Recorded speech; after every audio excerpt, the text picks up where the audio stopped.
All right. Welcome to another episode of Overasked. Today, we have a very, very special guest.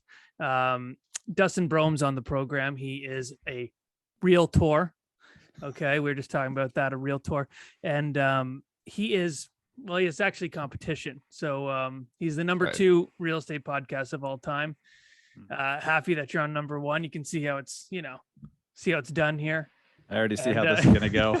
Welcome to the largest real estate syndicate in the world. Congratulations. Congrats. Dude, Dustin, thanks so much for being on, though. We appreciate it. Absolutely. Thanks for having me. I don't know what the hell's going to happen, but this is good. It's off to a good start. I like that. So. I think so. So, Dustin, for people who may not know you, you're the massive agent on all kind of social platforms. That's how maybe more people would know you, the massive agent. For those who don't know you, can you kind of just give us a bit of a background on yourself? Yeah, for sure. So I'm a real estate agent, have been for about 11 years. And, 4 or 5 years ago, I transitioned. Well, let me back up even before that. Like the first 4 or 5 years of my career was a shit show. It was a garbage. It was a dumpster fire floating down the river. You guys have seen that GIF, right? Yes. That was the first half of my career with the river and everything.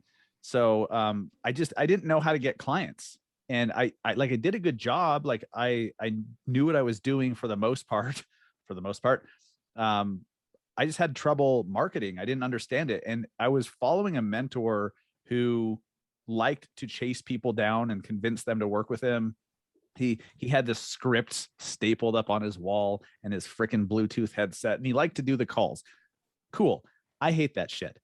And when you hate doing something, you just can't do it long enough to win. You can't do it long enough to have any success because you hate every minute of it. So out of necessity, because I was starving to death, I went to Google and I Googled how to get real estate leads.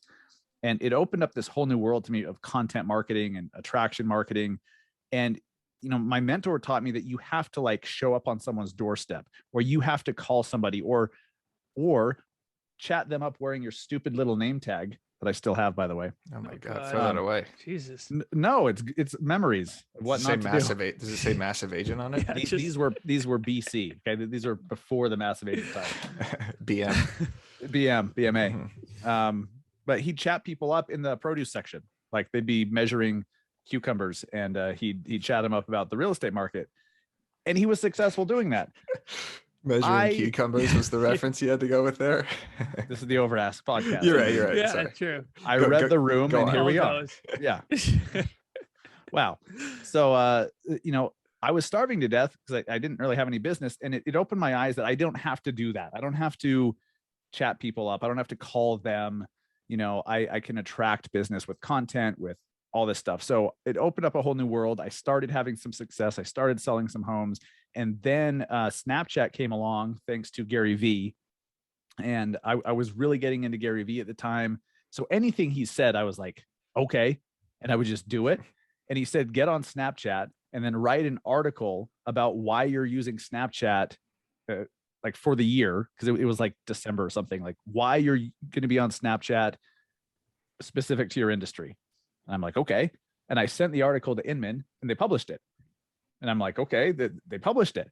And I got a ton of followers, like 1,500 real estate agents following me when I woke up the next morning. On Snapchat or Instagram or where? Okay. On Snapchat.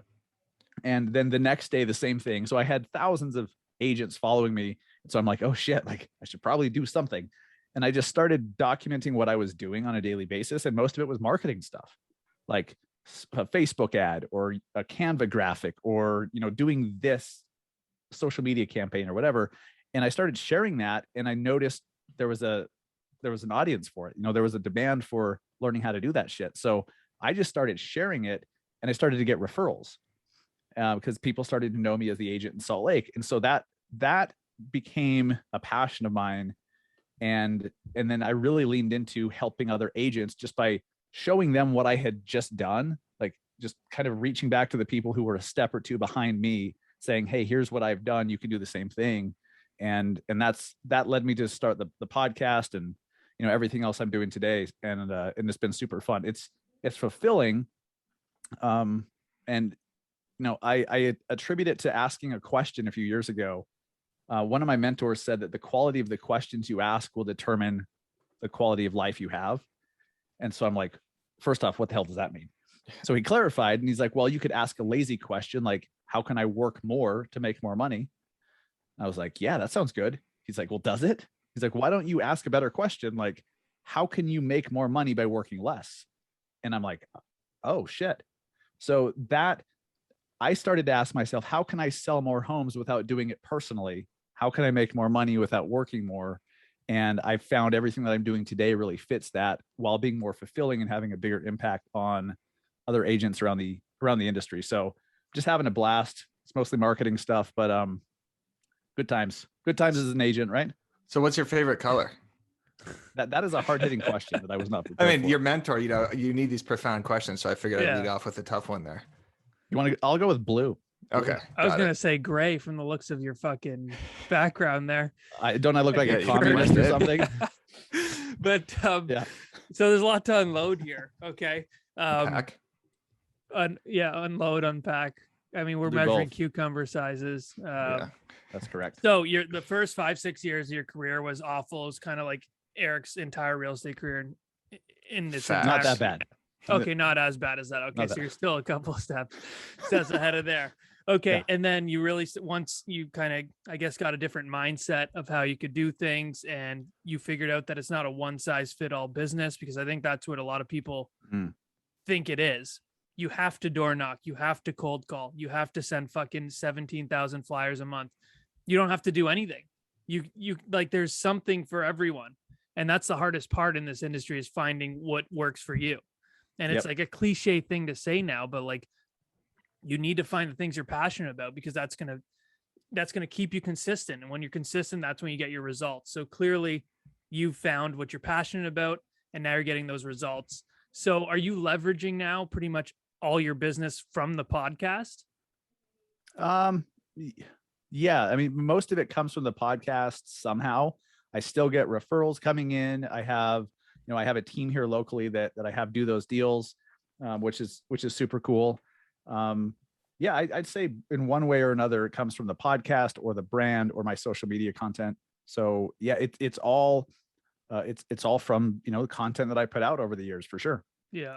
So did the podcast start from kind of Gary Vee's formula about, how you said you were like documenting for your creation? So did the podcast start like, hey, I'm just going to talk about all these marketing ideas for agents? Or like, what was the first episode like? Did you have a guest on, and what direction did you want to take it in? That first episode was also a floating dumpster fire, for sure. And episode 2 and 3 and beyond. But it was certainly inspired by Gary Vee's take on things. Like, you don't need to go create a bunch of shit and like orchestrate it and have this big production. Like, just show what you're doing. And I was looking for other ways to do that. So I was doing it on Snapchat and then doing it. I mean, Snapchat at the time was like, if people weren't following your stories, like, where else are you going to talk to them? That they're sort of like, where's a group? So we brought it to a Facebook group and started a Facebook group with a few thousand people. And that's where my audience was. That's how I spoke to agents and reached agents. And then January 1st, it was New Year's Day of 2018. I was walking my dog, listening to a Pat Flynn podcast, Smart Passive Income. And he was talking about how podcasting has changed his career and just all the doors it's opened. And then also how much attention he gets. And I'll explain that in a minute, because it's mind boggling. But right then and there, I decided, holy shit, I've always wanted to do a podcast, because I'm a marketer. I want to do all the stuff. But it was always just like, I'll do it later. And then it clicked for me. I was like, okay, I've been looking for how to reach new people in new ways and have a deeper impact, so that I can actually like speak into context, like actually go in depth on a certain topic instead of just like a 60-second clip. And I'm like, the podcast is it. That's what I've been searching for. So that's why I launched the podcast when I did. And it just happened to be, I was walking my dog one night, and I finally got it. I was like, why am I not doing this? And why am I not doing this tonight? So I did. I walked back home, recorded my first episode. I knew I was going to speak to agents. I knew I was going to talk about lead generation, marketing, how to attract more clients. And I mean, it's evolved a little bit since. It's grown to more than just that. But at the time, I just focused on that and hammered out a few episodes, and it just kept growing. Is that where the name Massive Agent came into play? Like, is that branding with the podcast, or was that before? No, that's when he was measuring cucumbers at the grocery store. That all goes back to that fateful day in the produce section, my friends. Yeah. Yes. No, that was the podcast. So I decided I was going to do it, and then I'm keep walking. And I was like, oh, I should probably have a name for this thing. What the hell? And I thought of the term mega agent for some reason. I guess I was just thinking douchey names. So I'm like, mega agent. What's bigger than mega? And I'm like, massive. And I literally giggled. Like, I remember giggling. I'm like, that is so stupid. And then I'm like, but that's it. I'll just roll with that. And I didn't think about it for more than a split second after giggling. And I just ran with that ever since. So that's how that came about. It's just the name for the podcast. And then, the overall brand now. Yeah. Well, it works well because you're kind of jacked too, from at least what I can see, at least from like the waist up. I mean, I don't know if you lift legs or anything. Waist down, it's not a pretty sight. It's nothing but sticks. That's how mine is too. Right. I always say tanning back is like lifting legs. There's no point. I mean, don't compare your upper to Dustin though. I mean, it's comparable. I wouldn't say it's comparable. Totally. I mean, when you're equal, when you're looking at me and you, it's like, okay, you got a good set of arms on you. I'm the first to tell you that, Eric. But I mean, when you're beside Dustin, you're looking like me beside you. I don't know what screen you're looking at here, but I'm looking at a mirror image of myself. No, I'm just saying, like, it's a little, it's night and day. But anyways, so do you still actively sell, like, or are you just personally? No. Yeah, not at all. No. So that's amazing. It is to me. That is, to everyone, I think. Like, well, there some people that look down on that, like, he doesn't sell any. I don't give a shit. Like, I never wanted to sell homes myself, driving through traffic every afternoon to show homes. Yeah. Until I die. No. Like, that's not why I got into real estate. I got into real estate until you're 99 years old. Right. Well, some agents act that way, and that's fine. Too, that's totally fine if that's what you want. But I like how this industry allows so many different avenues to build an actual business and an actual brand and do whatever. Like, you guys make memes, for God's sakes, right? You're more than that, but yeah. Well, completely. You guys do an amazing job, and you built a hell of a brand. And I mean, everyone knows who you are, but you've done it by just making jokes. And who would have thought a real estate agent could do that? I mean, you guys kind of blazed a trail. I'm throwing Matt into the mix here, like, right. Yeah. I'll take it. Matt sings hilariously, by the way. Yeah, exactly. He blazed that trail. Yeah. I blazed the singing trail. No, I didn't actually blaze that trail. Singing realtor. Crushing the reels. Yeah. So there's just so many things you can do. And I, back to like asking big questions, I was like, how can I sell more homes without ever doing it again personally? And, so I've made certain moves and, done things a certain ways that allows me to do that. Like, we still have, 100 or 150 homes a month being sold in my team, but I'm not doing any of them. And I love that. I'm totally fine with that. So, it's congruent with me and what I wanted, and the having leverage and all of that. So it's just incredible what can be done if you're bold enough to just, step into something. So many people are afraid to do something different, do something unknown, but they know they probably should. They just don't. Like, I get it. I did that for years, but I don't know. Like, then you just keep getting the same shit. Well, that's where all the magic happens, though. That's what people don't understand. Right. When you go down that road that hasn't been driven down, if you will. Yes. When you go, that's driven down. I said, I was trying to emphasize it. A driven some medieval down, yeah, exactly. Tongue to it. But when you start going, because that was like me. Everyone told me I couldn't do the videos. Like, no one was going to take me seriously, and I'd ruined my entire career. But no one ever tried it that I was talking to, so they didn't know. They were just assuming things, and we all know what makes an asset of you and me, right? So we all learned that in elementary school, right? So. Hopefully. What is your school? No. So am I canceled now? Did I offend you? No, you're not. I'm just saying I didn't learn that in Temple Emmanuel. Okay. So how big is your team? Because you're with EXP. Touchy subject for us because Eric almost got canceled. I don't know if you saw the meme. The swarms, the Swifties. We need a name for the EXP crowd. About 4 months ago, he did a Star Wars meme on EXP. It was very light, very funny, and it's hilarious. By the way, I did another one recently. Nothing but positive comments, even from EXP agents, because now EXP agents are seeing this as an opportunity to share that and then say, "Hey, ask me about EXP," and then promote themselves in the comments. So I think it's actually helping EXP at this point. So how big is your team there? As of today, I have 200 on the team as of today. Holy shit. Yeah. See, that's so sick because you got the podcast that all agents listen to, and then you can grow your team through the podcast. And that's something you love to do. It's incredible. It's cool. I'm able to attract people that like want to partner, like they want something like they're joining this team for them, right? They're like, okay, there's more upside for me here. And, with what we provide and the people that we do it with, it makes sense. Like, it doesn't make sense for everybody. We don't want everybody, but it's, I don't know. It's been a lot of fun. I can't imagine doing anything else, but please don't stop with the EXP memes. I love them. I think they're amazing. We need more of them. Thank you. Yes. Yeah. I don't want to hammer the same subject over and over. I pick my spots, once a month, I think is good with one of those. Yeah. I think you could double your quota.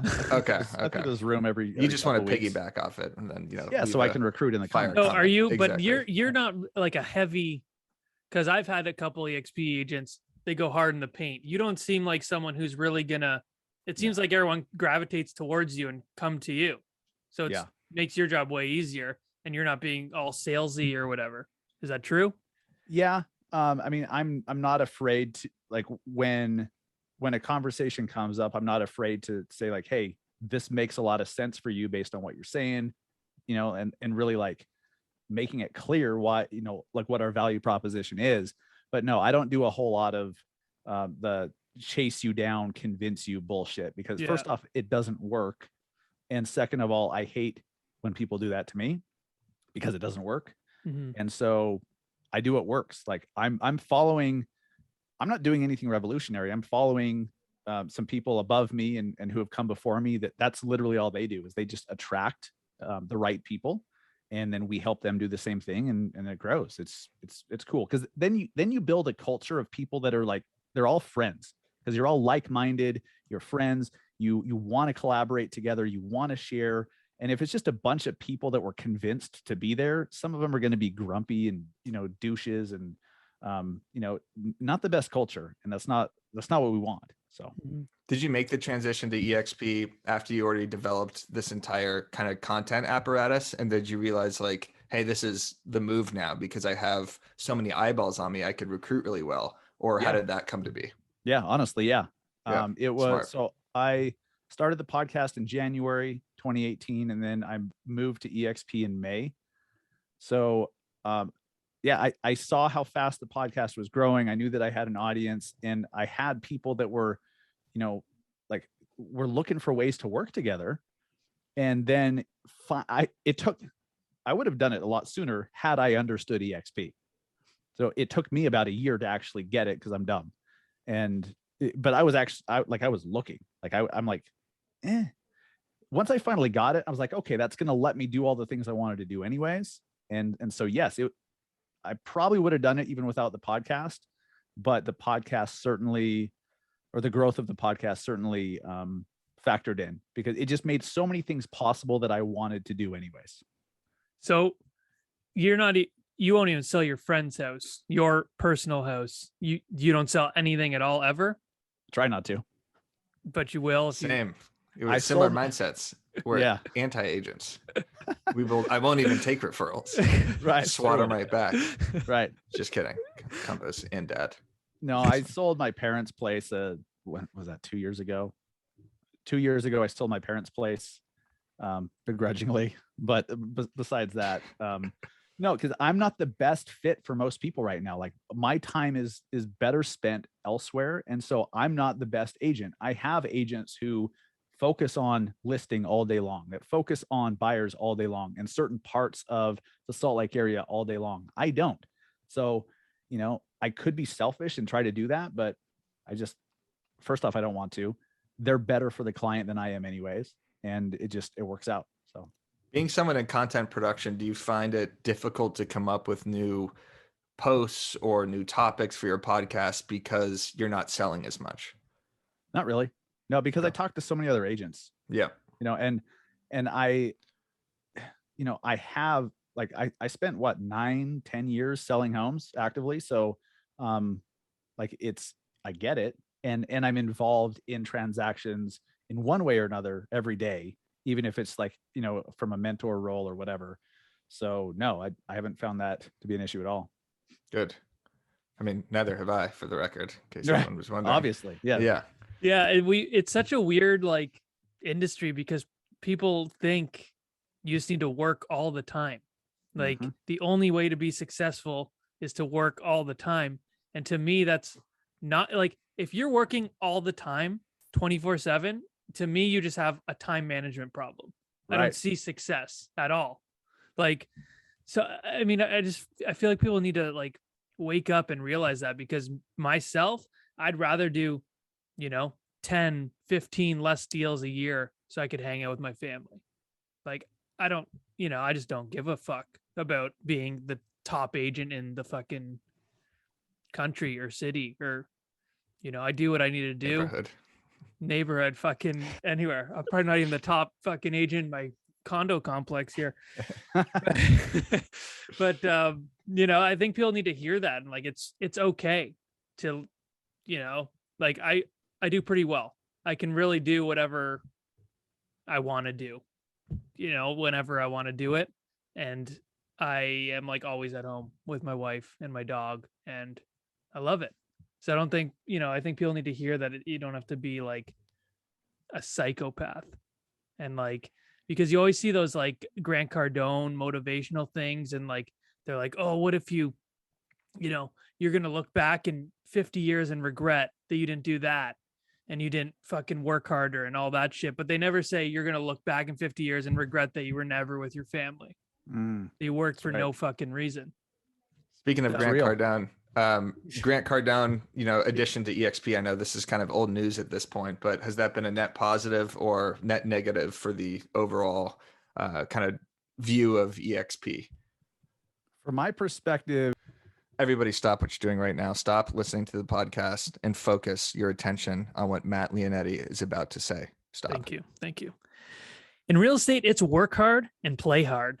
Is it happy hour yet? Hopefully. I hope so too. Well, when you partner with Boomtown, the #1 rated real estate CRM, the work hard gets a little bit easier. It's all of the tech, tools, and support you need to generate and close conversation-ready leads. Run your business smarter with Boomtown so you can work hard and play harder. Oh, shit. Yeah, I know. To check out Boomtown and see how you can score $750 in free digital advertising, visit boomtownroi.com/overask. That's Boomtown, ROI.com/overask. Boom. From my perspective, probably neutral. I think it's a net positive personally. Are you a Grant guy? Are you a 10Xer? No. Okay, cool. No, he drives me crazy, actually. Okay, good. I've grown more respect for him as a person since my wife and I watched Undercover Billionaire. Did you guys ever see that? I've seen clips of it. That was his reality show, right? Well, he was on it. Yeah. Oh, okay. Yeah. So he had to go back. He had 90 days to start $1 million business, and he had $100 and a phone, and he was dropped in a city he'd never been. He was dropped in Pueblo, Colorado. Wow. And he had to do it. So seeing that behind the scenes shit, and then seeing him with his family and stuff, it just humanized him a little bit.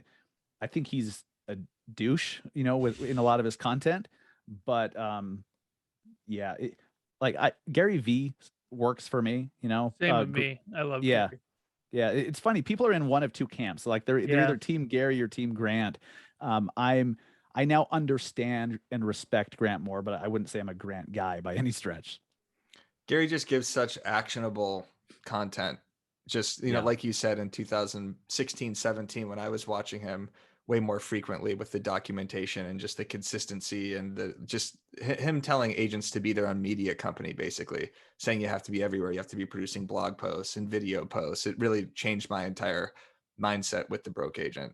But I think a lot of people also, like when Gary Vee tells you to quit your job and just do what you're passionate about or something, he doesn't take into account, or he does. I mean, I'm not like ultra familiar with his content, but those people, like not everybody can just quit their job and have his work ethic, right?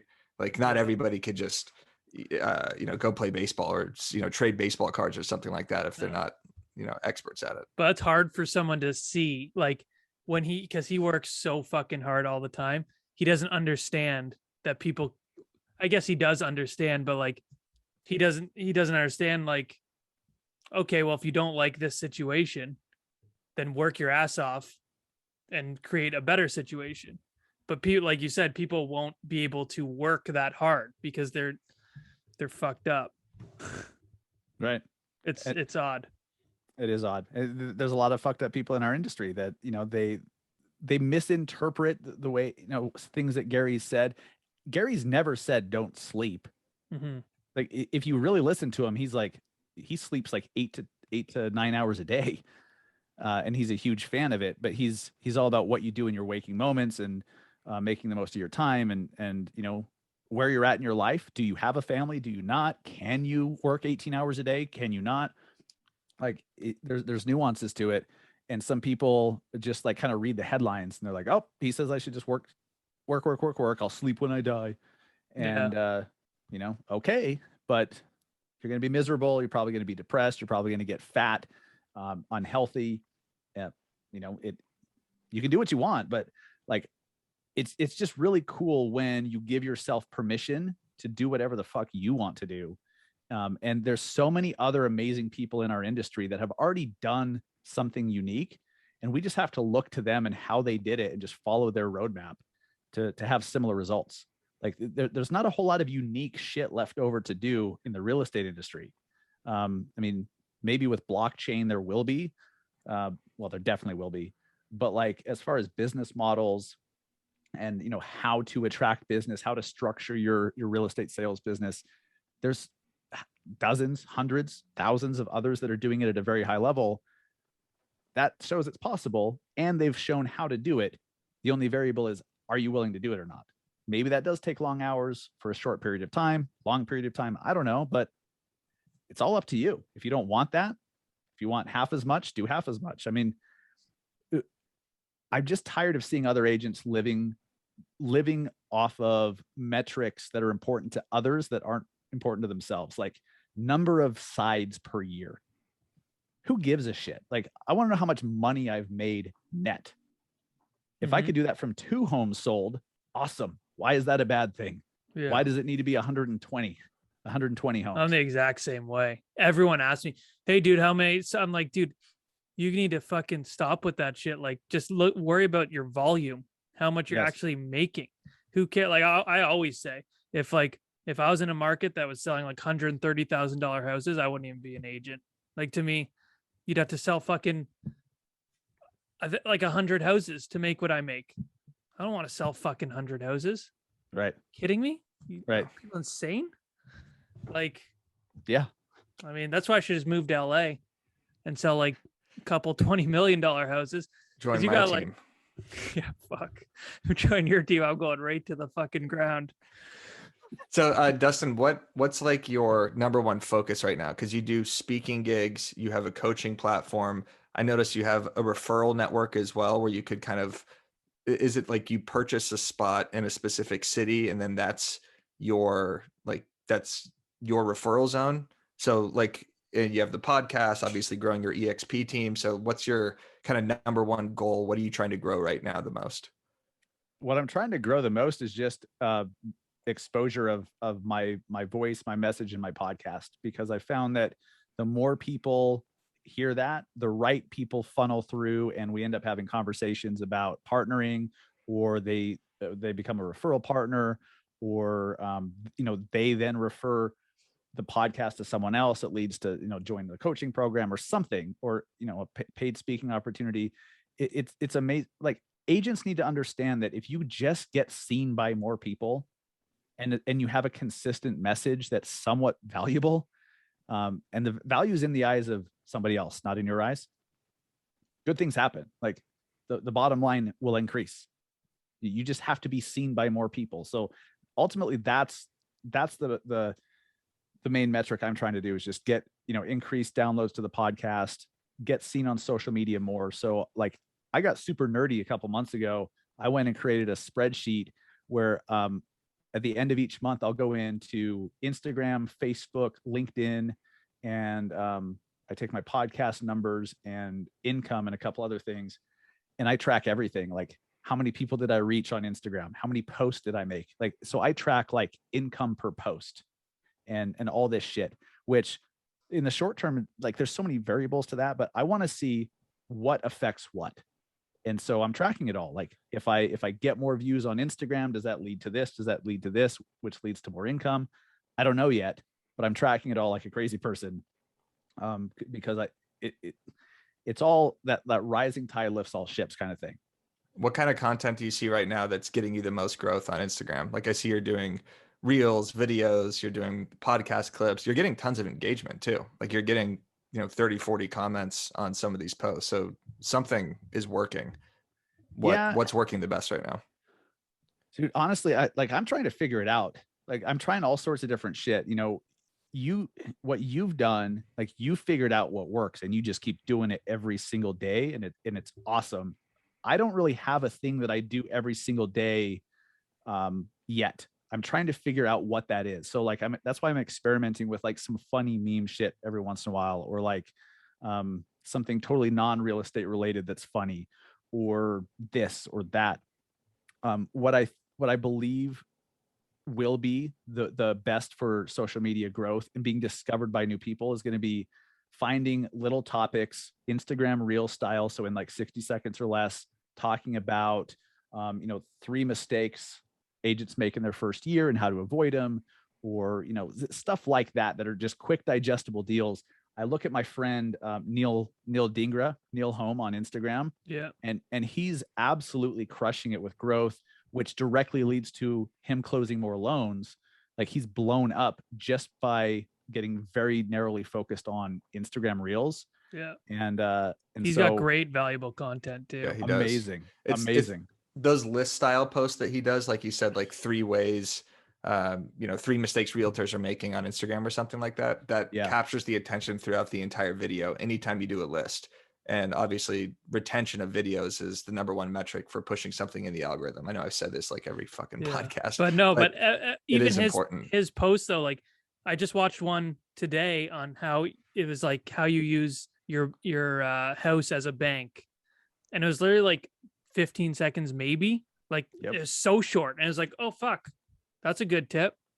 Yeah. And that, and I think it gets the phone ringing for him. The tips and the topical conversations, which you do also, and which you do in your podcast, like you just did. So you do solo podcasts too. You don't always do interview style. You did a podcast. Yeah. So you did a podcast about, Zillow.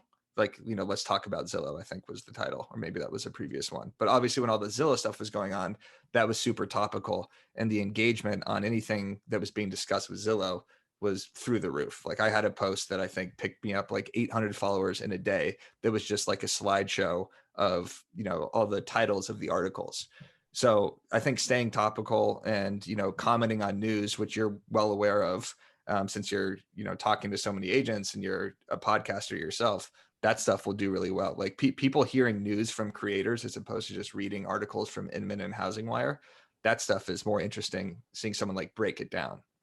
The breaking it down. Exactly. Yep. And so an agent listening to this, what that means for them is you need to decipher and interpret what the news actually means to the consumer. Like, if you just like post an article, it's like the Fed funds rate changed to blah, blah, blah. Well, what the fuck does that even mean? Yeah. Like most agents don't know what that means, let alone the consumers. And then we just, whenever the the FHFA raises like loan limits, whenever that happens a couple times a year, and agents are just constantly reposting it, and consumers are like, what the hell does that even mean? And agents are like, I have no idea. I always say that about market updates too, and the statistics. Oh, we've gone up 7%. It's like you posting your brokerage branded graph means nothing to the clientele you're trying to get. Like, why is there less inventory? Why are more houses selling in this area than the other area? Yeah, little descriptions and breakdowns for the consumer is a game changer for content for sure. Totally. Most agents are, you're right, Matt, just sharing like a graphic from their brokerage or just saying, hey, interest rates are here, good time to buy. It's like, okay, why? What does interest rate even mean? And do you notice that like it's Fannie Mac? It's always Freddie Mac. It's always both. It's always, hey, they post on a Tuesday, if you're looking to buy, now's the time. Then the next day, if you're looking to sell, now's the time. Well, which fucking one is it? I see so many agents do that. It's like you're contradicting yourself. People are like, wait, you just fucking said it's good to buy. How is it good to sell at the same time? Because in most markets right now, it's not good to buy. It's a fucking shit show. And that's what I tell all, but people still have to buy. It's not like you're going to scare everyone away. It's like, I think everyone knows at this point, it's not a great time to buy. Market's at like an all-time high, at least where I'm at. Inventory is at an all-time low. So like, you saying now's the time, it's a great time. To me, if I saw that not being an agent, I'd be like, I'm never fucking working with you, because the little knowledge that I would have from the news, I would know it's not a good time to buy. Right. And you said it last week too. And the week before. And it's but a good time to buy since rates have been low for a year and a half. It's just weird. And then they always go, it's a good time to buy, because when's the best time to buy? Now, because next month it's going to go up. It's like, dude, stop being such a fucking bitch ass with this shit. It's like, it's lazy. It's lazy. And it's like, just tell the truth. Like, be yourself and say, listen, I did a post last week about me because I'm trying to buy a second property for myself. I did a post saying I've lost in like fucking 8 multiple offers. This market's a shit show. I got so many non-agent, like I would call them leads now. I probably got 15 to 20 people reach out saying like, holy shit, like that's happening to you. I'm like, yeah, like it's not a good time, but if you're looking to buy, there's some things we can do. Like the interest rates are low, but like, I think that like that being genuine and that like relatability is going to be what's going to sell now. Like the whole grindy weird thing isn't, and that's what you're doing. Like, and that's what I like. The grindy weird thing? No, you're doing the other thing. No, yeah. No. I'll do some hashtag grind shit tonight on Instagram. No, but I think that because you're so genuine about everything is why you're a massive agent. Had to put that in there, but I think people can relate to you, and that's why you've had the success you've had. And the people who are not doing that and not trying to be relatable and just driving their fucking Mercedes every day, saying they're like grinding and busy, that's fading out. Totally. Well, I appreciate the kind words. Yes, of course. Agents are super lazy in their marketing in so many different ways, and I don't think that most agents, they don't set out to lie to consumers, but when they leave out very important context, it still harms the consumer because they have incomplete data to go off of. So it may as well be a lie. It's harming them the same way. So, the market went up 17%. Okay. Well, instead of that, why don't you say, if you bought a house for $300K last year, it's now worth whatever, insert math here, So then there's like an actual tangible like number that people can wrap their heads around instead of like it went up 17%. Yeah. So if people are like, wait a minute, I bought my house for 400 last year, I wonder what that's worth now. And then you might actually have a potential conversation with somebody that's like, well, if homes went up that much, how much is my house worth? But if you're just lazy and say, here's a stat, and then the phone doesn't ring, like it's not a surprise. Yeah.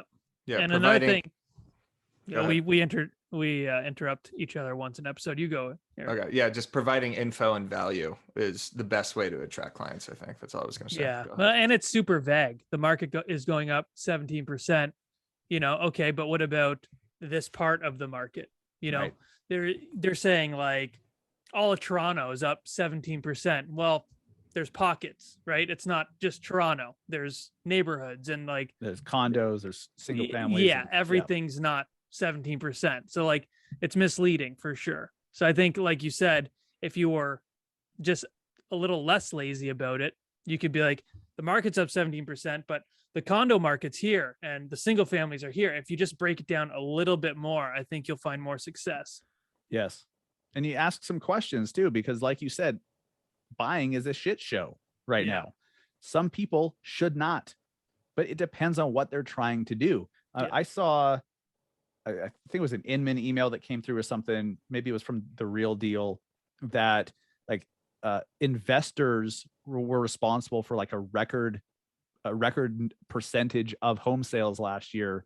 And it's like, really, at all-time highs, investors were buying the most, which to me, it's like, well, that's interesting. They must think that it's going to keep going up, or how are they investing? Like, what type of investment is that? So there's lots of upside all over the place, but to find out, like, you have to ask the client questions in order to find out what they're trying to do, because what they're trying to do, you may be steering them into something that's going to fuck them. Yeah. Where if you just ask the right questions, then you're like, oh, well, you shouldn't actually do that. You should do this instead. Like, you know, maybe you should buy a multifamily. You should buy this fourplex over here, or maybe wait, or whatever. Again, laziness. Yep. I agree. I have a question just kind of about marketing in general, since you have all these content pillars. Mailing list, since you just talked about getting an email from Inman, Real Deal. I'm trying to build my mailing list right now, and it's pretty big, and I've done it kind of through like downloadables, PDFs with like actionable stuff, like Instagram strategy. What are you doing for your mailing list? How are you building it? And how would you recommend agents build it? Oh man, personally, that's something that I've squandered so bad. Like, I've been collecting emails and I don't have shit going out on a regular basis.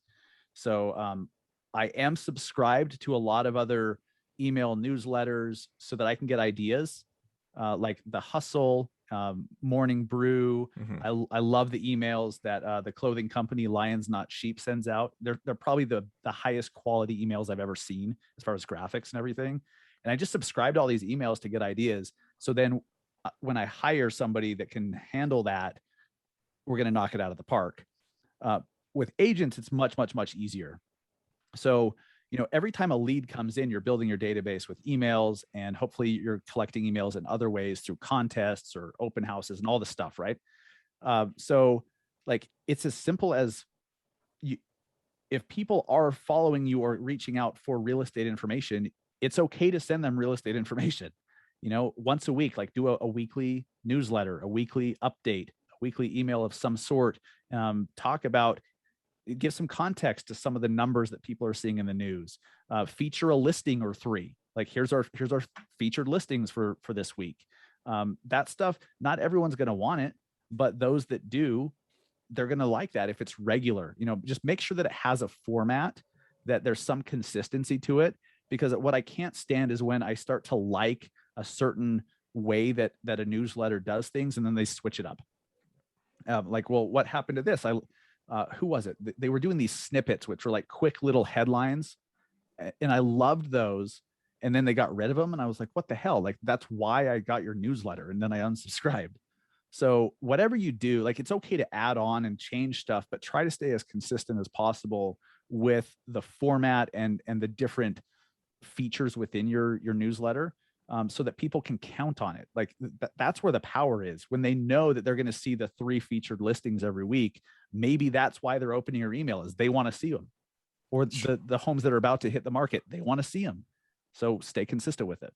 The mailing list has been a game changer for the Broke Agent brand. I hired someone now that's doing my emails at least twice a week. So every Wednesday and every Sunday. And as far I need as to get on your list, I don't think I'm on your list. What the hell? Yeah, I'm not doing a good job marketing it as much. But the podcast views go up exponentially too, because on Instagram, your click-through rate is what, 2%, 3% engagement rate.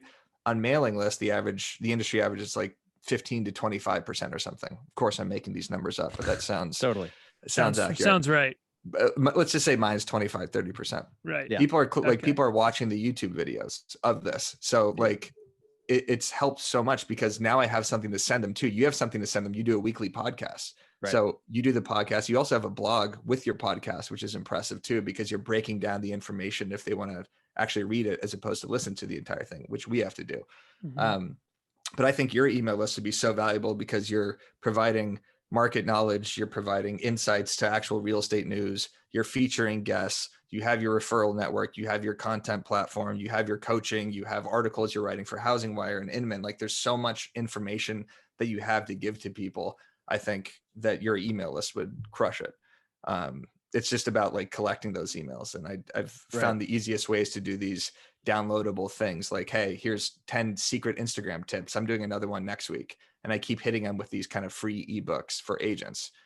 So I love that. Yeah. No, thank you. Because I agree. Like there's two things that I know that I'm really underutilizing or totally squandering. And that's email marketing, totally squandering. And then YouTube, where I'm kind of half-assing it with only full-length podcast episodes. Yep. Mm-hmm. And those are just huge growth opportunities for us and for, an agent trying to reach local consumers as well. It's just a matter of committing and doing it. And I mean, the process of committing and doing it, that's cool to hear that you're a few steps ahead of me there. Like you found somebody to help put those together and stay consistent with it. It doesn't surprise me at all that you're seeing a ton of growth. And you're right. Like there's so many different things that could be included, like not just the episode, but maybe like a podcast I heard that it's like, hey, here's a book that I read this week, or here's an awesome new podcast that you may have never heard of that I just started listening to, and other stuff aside from just the episode that people could listen to. So exactly. Stay tuned for that. Plus your affiliate marketing, which I know you have a lot of partners on your podcast. You could, every single week have like an affiliate of the week or something like that, because it's still providing good value to agents, because you're marketing to agents, and agents are like, oh, what's, I don't know, Shout Boss, one of yours, or Follow Up Boss. Okay. Yeah. What's Follow Up Boss? And then you give a little brief description of it. So I started a thing called BA Bits recently, where I just do 3 like news articles, from Inman, Real Deal, Housing Wire. I don't even break it down. It's just like basically like the title. So it's like 3 of like the most interesting articles. I try to do a social media tip every single email blast, so that way they know that they're getting value. And then also it's the podcast. So the podcast has just enabled me to send out so many more emails, because before I was like, what the fuck am I going to send them? Like memes, like just the same shit on Instagram, So yeah. Good. What are you using for your email platform? MailChimp. Oh, you're still using MailChimp. Okay. Yeah. Cool. Is that antiquated? I don't know. No. You're still using MailChimp. Yeah. Coming from the guy that doesn't send anything, huh? Yeah. Right. Well, I'm also using MailChimp when I do send stuff. He also has tape cassettes in his car. Yeah. Exactly. So, I'm just saying. No, Eric's actually really I hate to say it and compliment him. He's a bit of a genius with this stuff. He really knows what he's doing.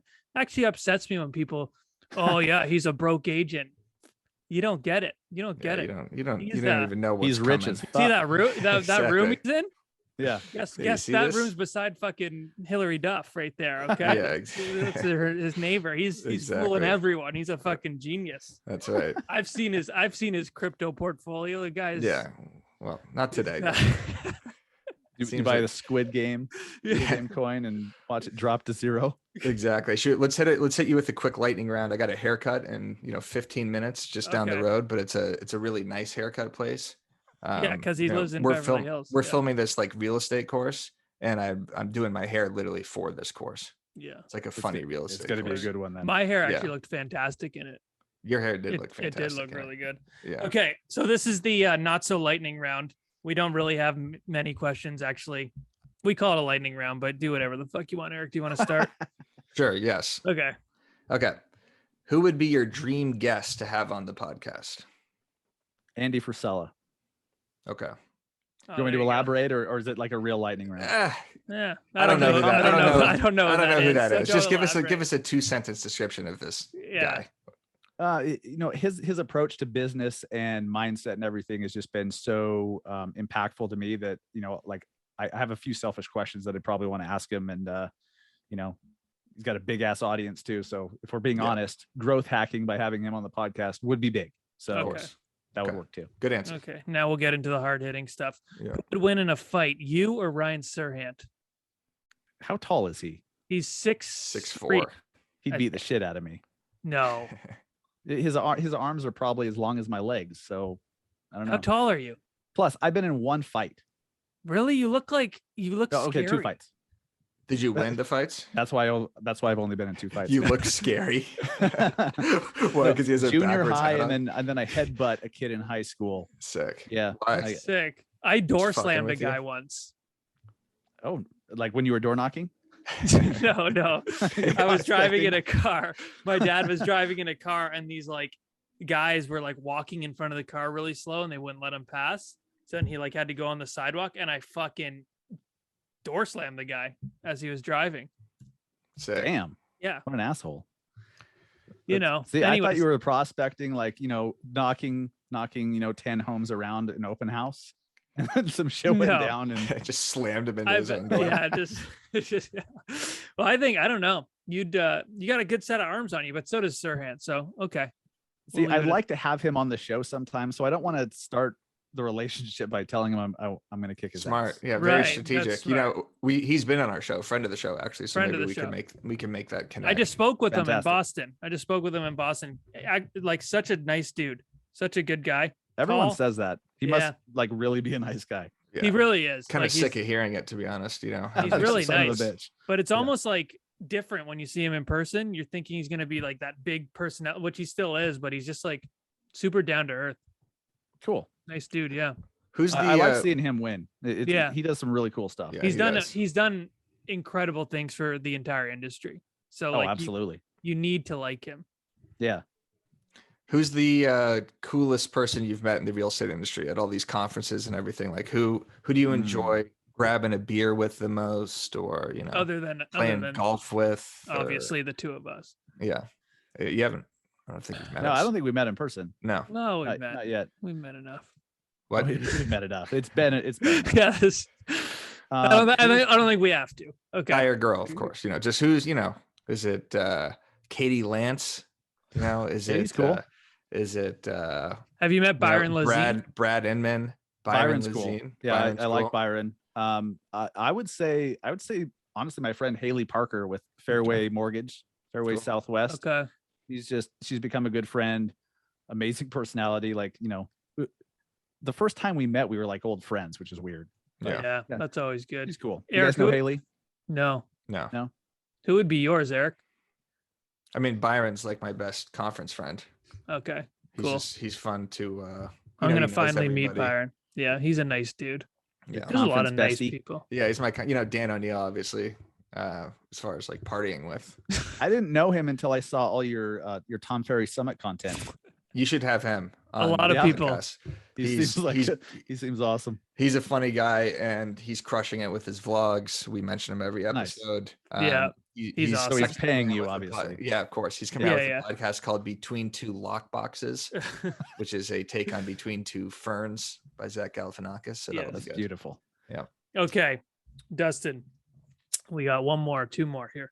Okay, if you had to choose one celebrity, okay, non-real estate God. celebrity. This is a great question. I like hearing people's answers. Non-real estate celebrity, actor, musician, whoever you want, to join your real estate team because you think they'd be an incredible agent. Who would that be?